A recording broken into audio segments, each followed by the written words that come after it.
क्या इसका निग्रह हो सकता है? क्या ये कंट्रोल में हो सकता है? भगवान ने कहा हो सकता है। केवल भगवान ने दो बातें कही, एक वैराग और एक अभ्यास। इस वैराग और अभ्यास से ये मन कंट्रोल में हो सकता है। वैराग शब्द का अर्थ है, ध्यान दीजिए, वैराग शब्द का अर्थ है इस संसार में हमारी कोई भी चीज नहीं। जब जन्मे हम कुछ साथ लाए नहीं, जब यहां से जाएंगे कुछ साथ में जाएगा नहीं। इसे वैराग कहते हैं। जो चीज तुम्हारे साथ है, तुम समझते हो कि इसे हमने संभाल कर रखा है, नहीं, लगता है कि हमने संभाल कर रखा है, नहीं, परमात्मा ने तुम्हारे लिए संभाल कर रखा है। जब तक वो तुम्हारे लिए संभाल कर रखता है, तुम उसे संभाले रखते। संभाल हमारे हाथ में नहीं, संभाल उसके हाथ में। जब तक वो संभाले रखता है, हम भी उसे संभाले रखते हैं। जब वो संभालना छोड़ देता है, हम संभालने की कोशिश करते हैं, लेकिन हाथ से खिसक जाती है और देर नहीं लगती। सकल पदार्थ हैं जग माही, भागहीन नर पावत नाई। सारे संसार में दौलत का दरिया बह रहा, लेकिन जितना नसीब में है उतना ही हाथ में आता है, बाकी सब निकल जाता है।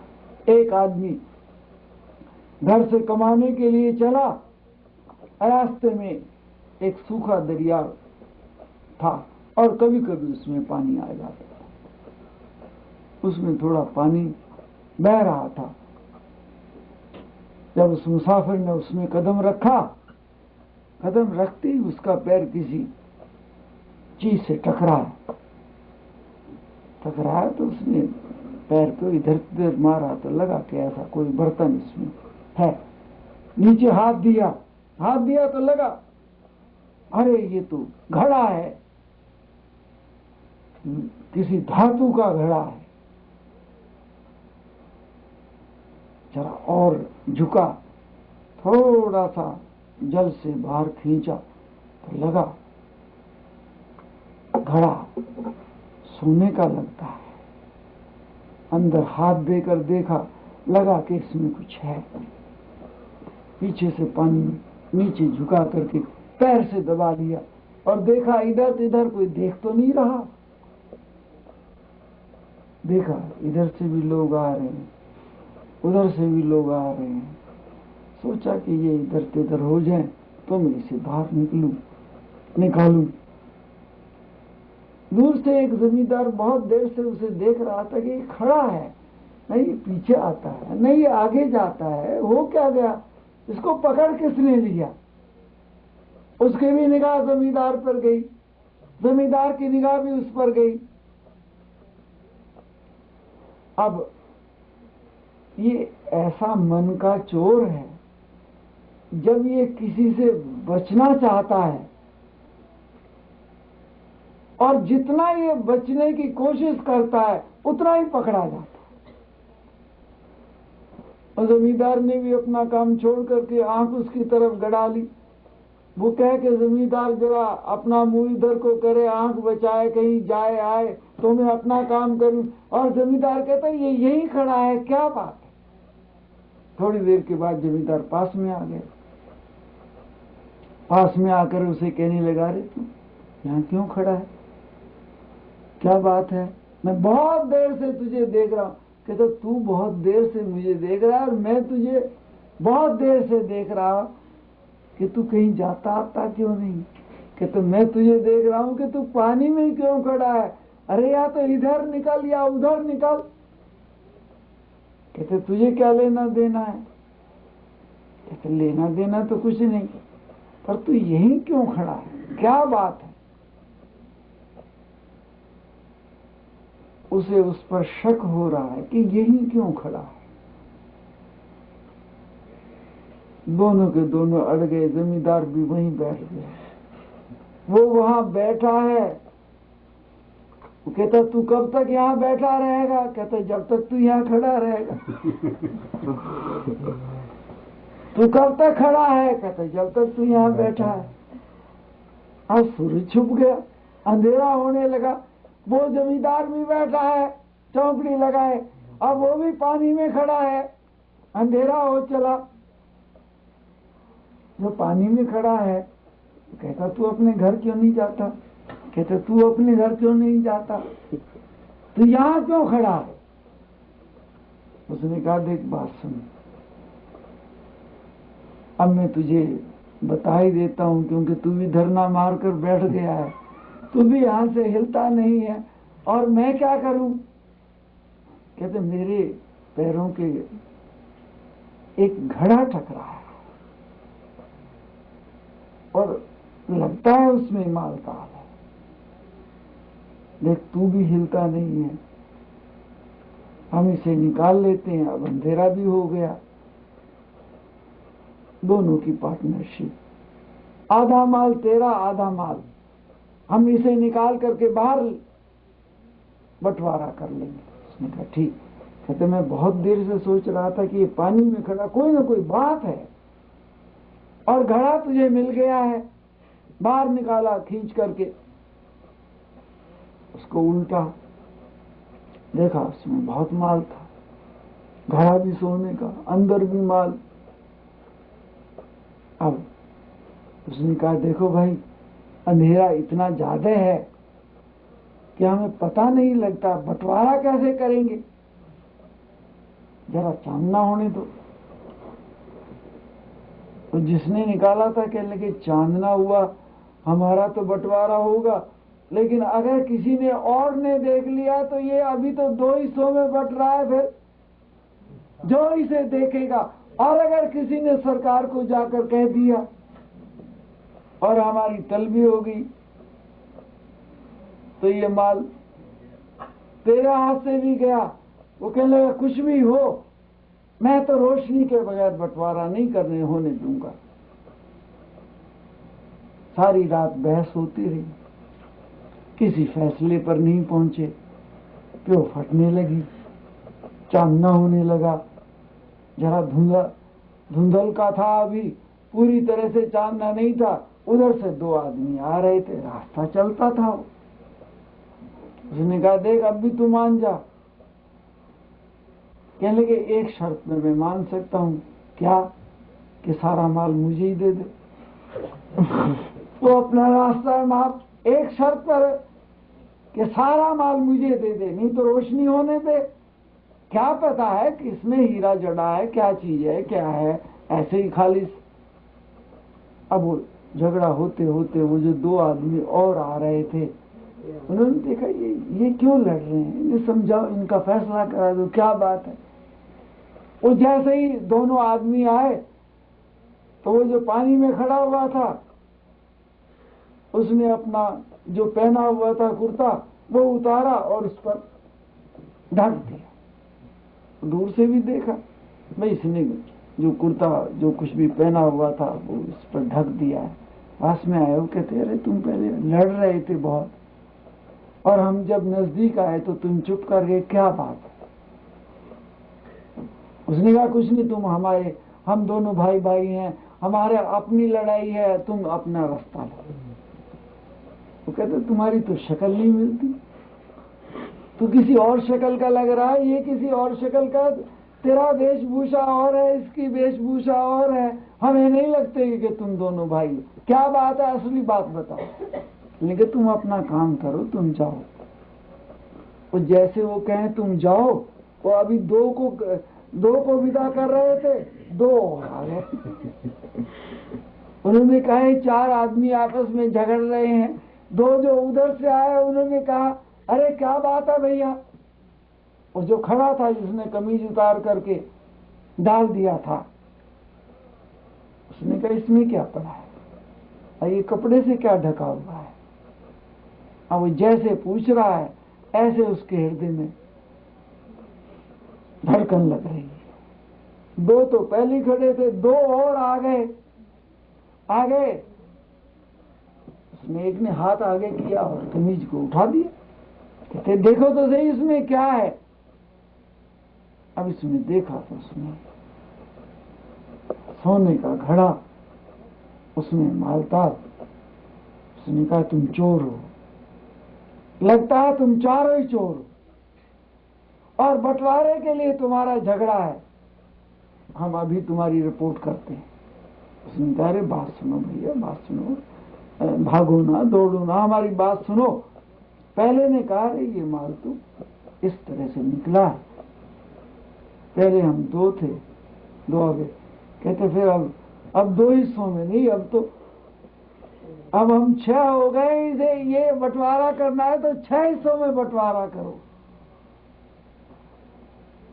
उसने कहा देखो अगर 6 हिस्सों में बंटवारा, जिसने निकाला था उसने कहा आधा माल मेरा और आधे में तुम, 5 मिल जाओ, मुझे मिला है। उसने कहा फिर बंटवारा ही करना है, सही बंटवारा करना है तो इसे उठा करके सरकार के पास ले चलो, अब राजा इसका फैसला करेगा। अब वो लड़ रहे हैं, झगड़ रहे हैं, चलता रास्ता था, अभी वो तो 6 ही थे, वो तो भीड़ इकट्ठी हो गई, और जितने भी थे सब पार्टनर बनने के लिए तैयार हो गए। अब फैसला कैसे हो? सकल पदार्थ है जगमाही, भाग्यहीन नर पावत नाही। वो तो घड़ा उठा करके सिर पर, जिसने वो पानी में से निकाला था अपने सिर पर घड़ा रख करके वो कहता चलो सरकार से इसका फैसला कराएंगे, और तो भीड़ इकट्ठी हो गई। और जब तक राज दरबार में पहुंचा तब तक तो वो एक दूसरा पूछता है क्या बात है, ये घड़ा सिर पर रखा है, कहाँ जा रहे हैं? वो कहते पता नहीं, बस ये सब जा रहे थे, हम भी इनके पीछे हो गए। दूसरा कहता अरे कुछ पता भी है? कहता हमें कुछ पता नहीं, ये जा रहे हैं। दरबार में घड़ा रख दिया सरकार के सामने। उसने कहा हुजूर ऐसे मुझे घड़ा मिला है, अब आप फैसला कीजिए कि इस माल का सबसे ज्यादा हकदार कौन है। सरकार ने सबको इधर उधर कहा और कहा बैठ जाओ सब। वजीर से कहा माल को उठाओ और खजाने में पहुंचा दो, क्योंकि जिस चीज का कोई मालिक नहीं होता उसका मालिक सरकार होती है। अंदर उसको भेज दिया और कहा जाओ। सब हथेली बजाते हुए कहा अरे ये ईश्वर की रचना, कहीं ऐसा ना हो कि ये इंसान की जिंदगी है, ये हीरे जवाहरातों से भरा हुआ घड़े की तरह से ये मिली है, और कहीं ऐसा ना हो कि बहस मुबाहिसे में और ये सारी जिंदगी यूं ही चली जाए और कुछ भी ना मिले, और भगवान के खजाने में से ये आया है और भगवान के खजाने में ही पहुंच जाए। लाली मेरे लाल की जित देखूं तित लाल, लाली देखन मैं गई मैं भी हो गई लाल। ये परमात्मा का सारा प्रसारा। हम बहस में, बात विवाद में और तू में, लड़ाई और झगड़े में सब समय खो देते।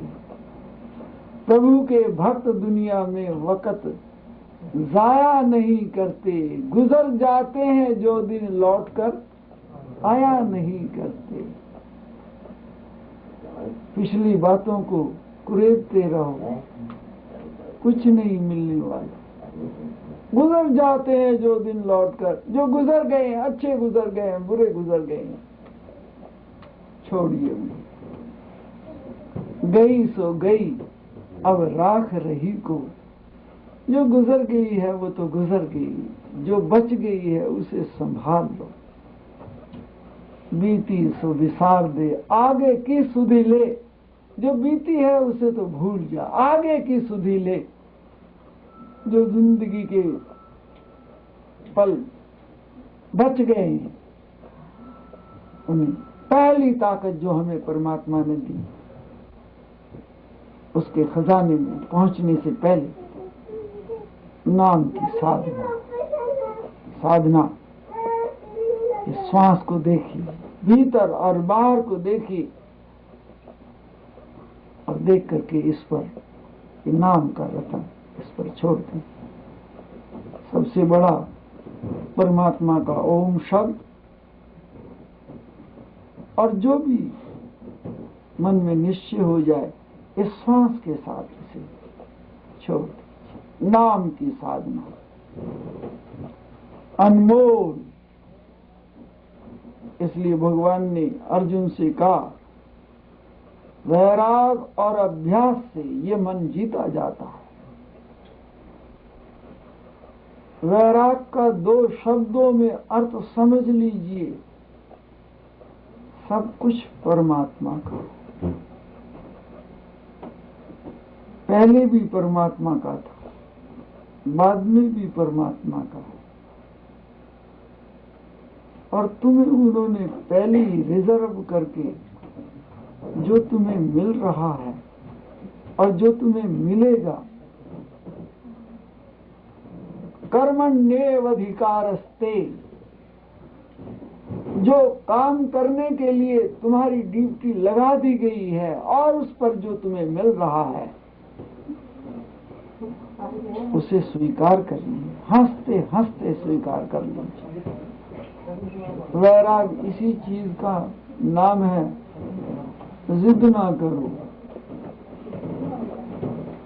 बहुत जिद ना करो।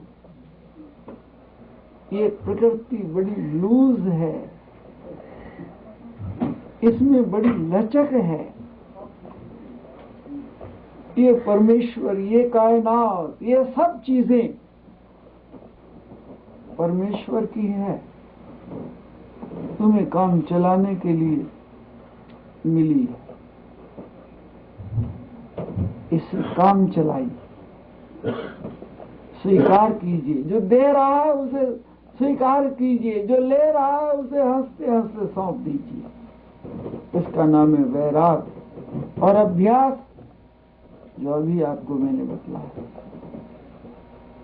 श्वास को देखिए, इस पर भगवान का नाम छोड़ दीजिए, इसे अभ्यास कीजिए। कुछ पल मौन रहिए। जो काम बोलने से नहीं होता, फिर मौन कीजिए। आप देखेंगे, जब आदमी मौन करता है तो उसकी ताकत हजारों गुना बढ़ जाती है। कम खाना, कम बोलना और गम खाना, परमात्मा के ये 3 तोहफे हैं। कम खाना,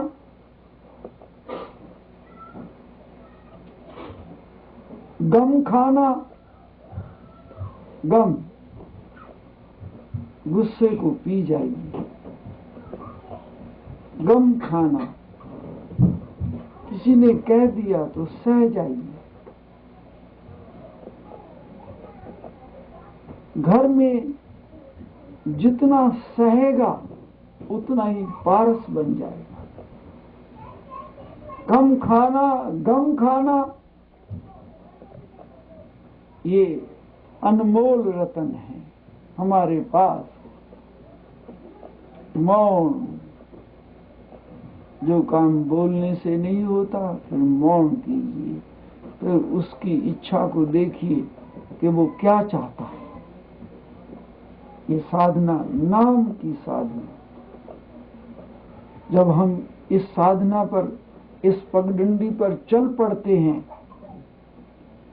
हमारी फिलॉसफी ये नहीं कहती कि तुम काम करना छोड़ दो और 24 घंटे राम राम राम राम राम राम राम। हमारी फिलॉसफी कहती है, जो तुम काम कर रहे हो उसे प्रभु की इच्छा को एहसास कीजिए।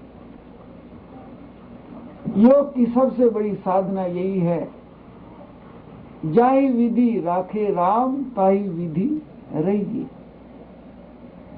अब सौंप दिया इस जीवन का सब भार तुम्हारे हाथों में है, जीत तुम्हारे हाथों में और हार तुम्हारे हाथों में। मुझ में और तुझ में भेद ये, मैं नर हूं तुम नारायण हो, मैं हूं संसार के हाथों में, संसार तुम्हारे हाथों में। मैं हूं संसार के हाथों में, संसार सारी कायनात तुम्हारे हाथों में। उठो तो प्रभु का नाम लो, कोई काम शुरू करो तो एक बार मन से भगवान का नाम लो। जब किसी काम को समाप्त करो तो एक बार भीतर से भगवान का नाम लो। जब सोने लगो तो एक बार भीतर से भगवान का नाम लो। नाम की साधना। इसीलिए तो मीरा ने गाते हुए कहा, पायोरी मैंने राम रतन धन पायो, पायोरी मैंने राम रतन धन पायो। रतन तो बहुत है, पायोरी मैंने राम रतन धन पायो। ये ऐसा रतन है जब हम इसे भीतर उतार लेते हैं, हर चीज में एक नई चमक आ जाती है। इसके बगैर हर चीज में चमक है मसनूई, बनावटी, और जब ये चमक आती है सब चमक को ऊपर ले आती है। इसलिए हमारे पास पहला जो टाइम है ये बड़ा अनमोल है, इसकी कोई कीमत नहीं है। काम कीजिए, नाम को साथ रखिए। आप ये मत समझिए कि हम हिंदुस्तान से छोड़ करके यहाँ आ गए हैं और अपनी मर्जी से आ गए हैं। नहीं, लगता है ऐसा हमें, लेकिन उस ईश्वर की इच्छा से जो काम होता है उसकी इच्छा से होता है।